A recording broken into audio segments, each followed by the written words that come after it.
Hello friends, welcome to our reading skill day 28। हम लोग आज के क्वेश्चंस का एक्सप्लेनेशन देखते हैं। पैसेज को मैं देख लेता हूं, पढ़ के थोड़ा सा हेल्प मिल रहा होगा। Leadership is getting things done through people. ध्यान रखिएगा कि इसमें जो लिखा हुआ है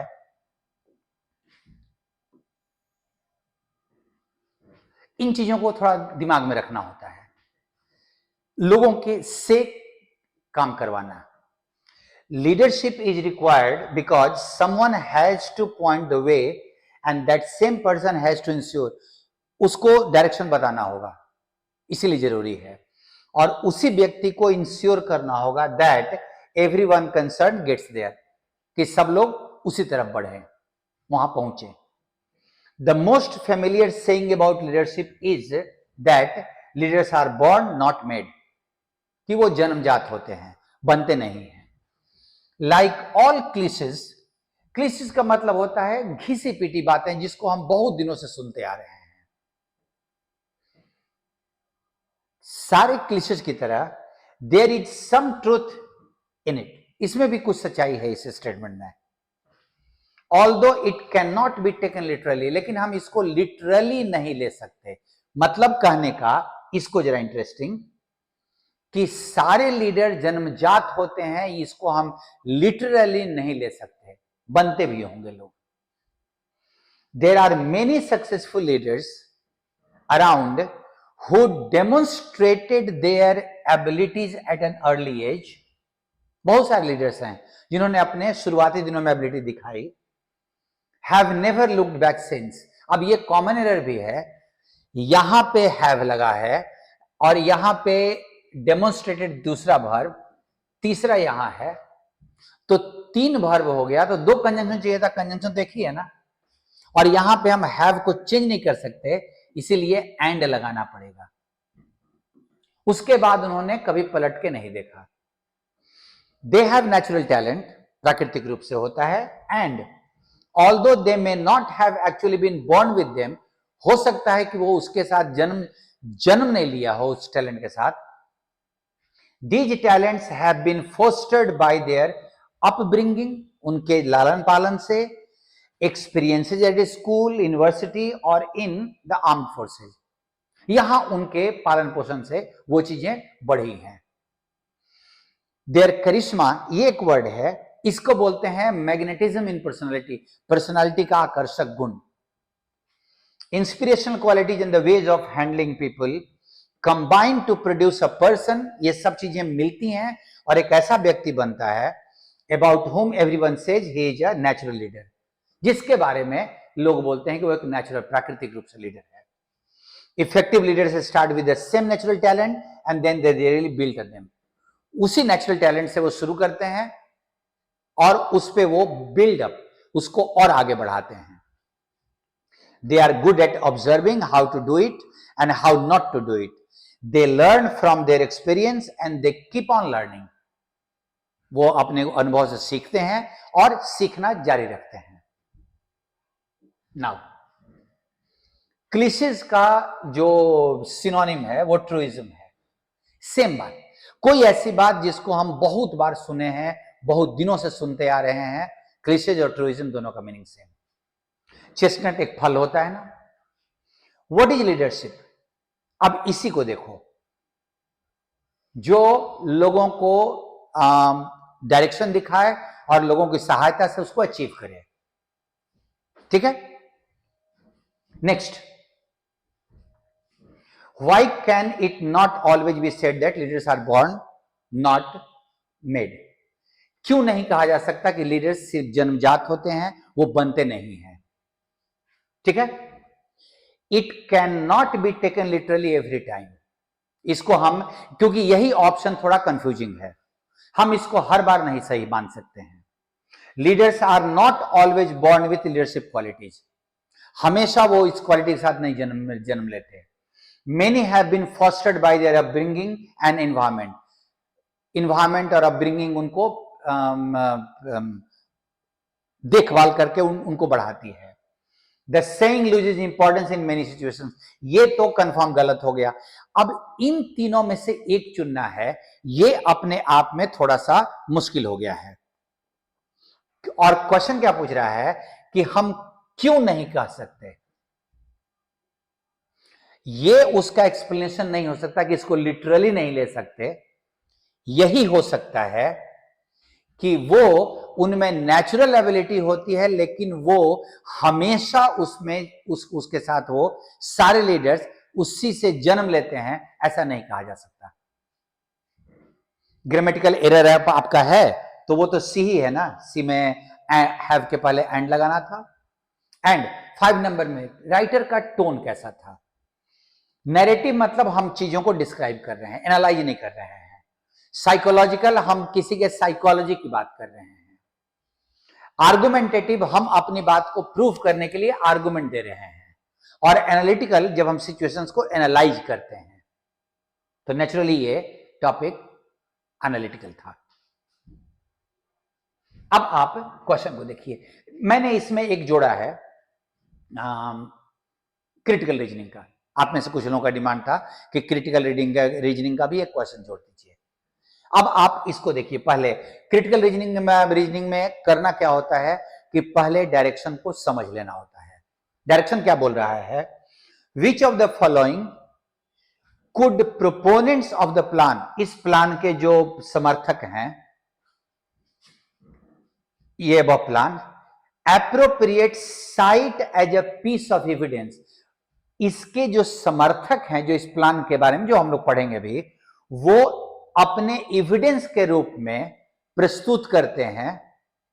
किस बात को प्रस्तुत कर सकते हैं, for the soundness of their plan, कि उनका प्लान सही है, इसका प्रमाण ये है। प्लान क्या है पहले समझ लीजिए। A cost effective solution to the problem of airport congestion, airport पे जो भीड़ भाड़ रहती है उसका एक सस्ता सॉल्यूशन क्या होगा, is to provide high speed ground transportation between major cities lying between 500 to 800 kilometre. जो एयरपोर्ट से 500 से 800 किलोमीटर दूर है, वहां पे हाई स्पीड ग्राउंड ट्रांसपोर्टेशन, मतलब बस ट्रेन का, हम वो एयरपोर्ट के भीड़ भाड़ का एक ये हो सकता है solution. The successful implementation of this plan would cost far less than, और इस प्लान को अगर हम वो एग्जीक्यूट करना है तो इसकी कॉस्टिंग कम आएगी देन एग्जिस्टिंग एयरपोर्ट को एक्सपेंड करना और एयरप्लेन्स की संख्या बढ़ाना, जो कि एयरपोर्ट्स और एयरवेज दोनों को क्लॉग, मतलब वहां भीड़ लगा देंगे। इससे एयरपोर्ट कंजेशन के लिए को हटाने के लिए वो बोल रहे हैं कि ground high speed ground transportation दिया जाए। अब वो कौन सा ऐसा एविडेंस देंगे कि उनका ये चीज मजबूत हो जाए, और वो एविडेंस सिर्फ यही हो सकता है कि जितने भी डिपार्टिंग फ्लाइट्स हैं in the nation's busiest airport head for a destination in a major city, मतलब ऐसे शहरों में जाते हैं जो 700 किलोमीटर दूर है, मतलब वो एयरप्लेन्स की संख्या वैसे जो 700 किलोमीटर करीब दूर है वहां वो जाते हैं, उसके चलते बहुत ज्यादा है। तो अगर हम ग्राउंड ट्रांसपोर्टेशन देते हैं, क्योंकि और से हम उस प्लान को मजबूत नहीं कर सकते, और क्वेश्चन पूछा है कि क्या ऐसा प्रमाण देंगे कि वो मजबूत हो जाए। आप देख लेना कि हमको उनके प्लान को मजबूत करने के लिए ऑप्शन देना था, ऑप्शन यही होगा। इसका आंसर बी है, not stopping with escapism of the claim that the electronic voting machine are vulnerable. ये हम जेरंड की तरह हमें स्टॉप नहीं, स्टॉपिंग, यहां नहीं रुकते हुए, it has alleged that election members are politically aligned to the ruling party at the centre. इसने ये आरोप लगाया है, यहां नहीं रुकते हुए, उसने कंटिन्यू करते हुए आरोप लगाया है। बाकी और में ग्रामर का कोई ऑप्शन प्रॉपर नहीं था, स्टॉप नहीं होगा। इसमें आपके पास ऑप्शन है कि ये जो दोनों वर्ड हैं होमोफोन, सिमिलर साउंडिंग वर्ड्स, मैंने एक नया ऑप्शन जोड़ा, इन दोनों का यूज अपने अपने सेंटेंस में सही है या नहीं है। अब होता क्या है, credulous is a person, credible is a matter, और दोनों का मतलब क्या होता है? क्रेडिबल एक ऐसी बात जो लोग विश्वास कर सकें, विश्वसनीय बात, और क्रेडुलस वैसे व्यक्ति को कहा जाता है जो किसी भी बात पे बहुत आसानी से विश्वास कर ले। जो व्यक्ति आसानी से विश्वास कर लेता है किसी भी बात पे, उसको क्रेडुलस बोलते हैं। और क्रेडिबल एक ऐसा मैटर जो विश्वसनीय लगे हमको। अब यहां लिखा हुआ है क्रेडिबल मैन, ये होना चाहिए था credulous man. And the story was credulous नहीं, स्टोरी वॉज क्रेडिबल। सो ये दोनों ऑप्शन गलत है। इसके जगह पे ये और इसके जगह पे ये आना चाहिए था। अभी ये मैं उम्मीद है आप बताइएगा कि क्वेश्चन नंबर जो 8 था मैं इसको कंटिन्यू करूं, क्योंकि वो होमोफोन का देता है, मतलब आपका प्रैक्टिस देगा। ये वर्ड का एनालॉजी है, नया वर्ड नया है, एनालॉजी है। आप ये भी बताइएगा कि ये आपके लिए फायदेमंद है कि नहीं। इन दोनों वर्ड में क्या कनेक्शन है? टिएरा एक ऐसा ऑर्नामेंट होता है जो सर पे पहना जाता है, तो ऐसा ऑर्नामेंटल पीस जिसको और जहां पहना जाए उसको ये लिखा हुआ है। नैपसैक वो पीठ पे लटकाने वाला बैग को बोलते हैं, जो आर्मी मैन लोग बोड़ा आदि लंबा वाला लटकाते हैं, वो होगा, लेकिन ये ऑर्नामेंट नहीं है। पाम और हैंड तो कोई कनेक्शन नहीं हो, क्योंकि ऑर्नामेंट और जहां पहना जाए वो कनेक्शन है। नूज रस्सी के सिरे को जो हम फंदा बनाते हैं उसको, वो ऑर्नामेंट नहीं है।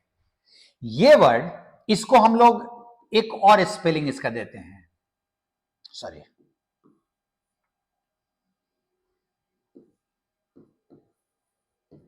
ये भी होता है। ये वो ऑर्नामेंटल पीस होता है जिसको कंधे पे पहना जाता है। पर्टिकुलरली आर्मी मैन का जो मेडल आदि होता है ना, जो यहां लटकाया जाता है, उसको इपालियट बोलते हैं। और ये प्रॉपर कॉम्बिनेशन है। आपको देखना होगा क्वेश्चन में कि इसमें और इसमें कौन सा कनेक्शन है, वही किसी ऑप्शन के दोनों वर्ड में कनेक्शन होगा। एंड लास्ट, ये भी एक नया, 3 मैंने नए टाइप के वर्ड्स दिए हैं along with one critical reasoning। Infer के 4 मीनिंग मैंने दिए हैं, और यहां पे 4 सेंटेंस दिया हुआ है। इस मीनिंग का इस्तेमाल किस सेंटेंस में हुआ है ये आपको बताना है, और आपको डायरेक्शन से ये बात समझ में आ गई होगी। जैसे आपका लिखा हुआ है टू डेराइव बाय रीजनिंग, मतलब हम अपने तर्क को लगा के इस बात को समझें, हम उसका अनुमान निकालें। इन्फर का एक मीनिंग। इन्फर का दूसरा मीनिंग टू गेस, बस अनुमान लगा लेना, बेसिर पैर का, जनरल। जबकि यहां पे रीजनिंग या उसके इनडायरेक्ट अर्थ से ये अनुमान निकालना, मतलब निष्कर्ष निकालना। पॉइंट आउट, इंगित करना, और हिंट, किसी को इंडिकेशन देना। अब अगर आप ऑप्शन नंबर डी को देखो, AE BF CG DH, जरा देखिएगा। ए के साथ ई को देखिए, we see a smoke, and उसका अर्थ हम ये निकालते हैं, हम अपनी बुद्धि लगाते हैं कि वहां फायर है। Infer, given some utterance, because of some utterance a listener may infer from it things which the utterer never implied. वो उसको सोच के कुछ ऐसा क्योंकि सरमाइज का मतलब होता है बेसिर पर का गेस, कुछ ऐसा मतलब निकाल सकता है जो अटरर कभी नहीं बोला था। Surmise. Point out, I waited all day to meet him, and from this you can point out my zeal to see him. तुम ये इससे इंगित हो सकता है कि मेरा उत्साह उससे मिलने का कितना था। She did not take part in the debate except to ask a question, उसने डिबेट में नहीं किया। इन्फरिंग दैट, जिससे ये पता चल रहा था that she was not interested, जिससे ये हिंट मिल रहा था। पॉइंट आउट नहीं हो रहा था, बेसिर पर का अनुमान नहीं लगा रहता है। सो ये जो ऑप्शन दिया हुआ है ना, अभी प्रॉपर नहीं है, अगली बार से फिर से और प्रॉपर होगा। ए के साथ जी, बी के साथ एच, सी के साथ ई और डी के साथ एफ, ऐसे। अगर आपको ऑप्शन पढ़ने में दिक्कत हुई होगी तो ये मेरे लिखने का प्रॉब्लम है, बट अगली बार से आप अपना ये समझ लीजिए कि एक वर्ड का 4 मीनिंग दिया हुआ है और वो चारों मीनिंग किस किस सेंटेंस से इंडिकेट हो रहा है ये देखना था।